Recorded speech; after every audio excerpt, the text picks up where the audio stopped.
السلام علیکم ورحمۃ اللہ وبرکاتہ۔ پچھلی ویڈیو میں ہم نے سورۃ البقرہ کی آیت نمبر 24 اور 25 ان کا ترجمہ جانا تھا۔ آج انشاءاللہ العزیز ہم ان کی تفسیر جانیں گے۔ تو شروع کرتے ہیں۔ بسم اللہ الرحمن الرحیم۔ فَإِن لَّمْ تَفْعَلُوا وَلَن تَفْعَلُوا فَاتَّقُوا النَّارَ الَّتِي وَقُودُهَا النَّاسُ وَالْحِجَارَةُ أُعِدَّتْ لِلْكَافِرِينَ۔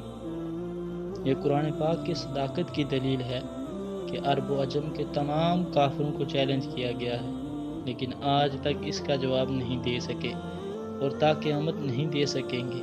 کوشش بھی کر چکے ہیں مگر کامیابی نہیں ملی۔ اس سے پتہ چلا کہ جہنم اصل میں کافروں اور مشرکوں کے لیے تیار کی گئی ہے، اور دوسری بات یہ ہے کہ جنت اور دوزخ کا وجود ہے جو آج بھی ثابت ہے۔ یہ کوئی تمثیلی چیزیں نہیں جیسا کہ بعض بے دین کہتے ہیں۔ وَبَشِّرِ الَّذِينَ آمَنُوا وَعَمِلُوا الصَّالِحَاتِ أَنَّ لَهُمْ جَنَّاتٍ تَجْرِي مِن تَحْتِهَا الْأَنْهَارُ۔ قرآن پاک نے ہر جگہ ایمان اور عمل صالح کا تذکرہ کر کے واضح کر دیا کہ ایمان اور عمل صالح کا آپس میں چولی دامن کا ساتھ ہے۔ عمل صالح کے بغیر ایمان ثمر آور نہیں ہو سکتا، اور اعمال صالح ایمان کے بغیر کوئی حیثیت نہیں رکھتے۔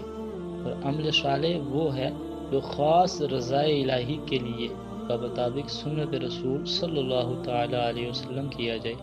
نمود و نمائش یعنی ریاکاری والا عمل بھی مردود ہے، اور خلاف سنت عمل بھی نامقبول ہے۔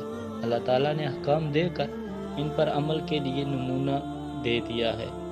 اللہ فرماتا ہے لَقَدْ كَانَ لَكُمْ فِي رَسُولِ اللَّهِ أُسْوَةٌ حَسَنَةٌ۔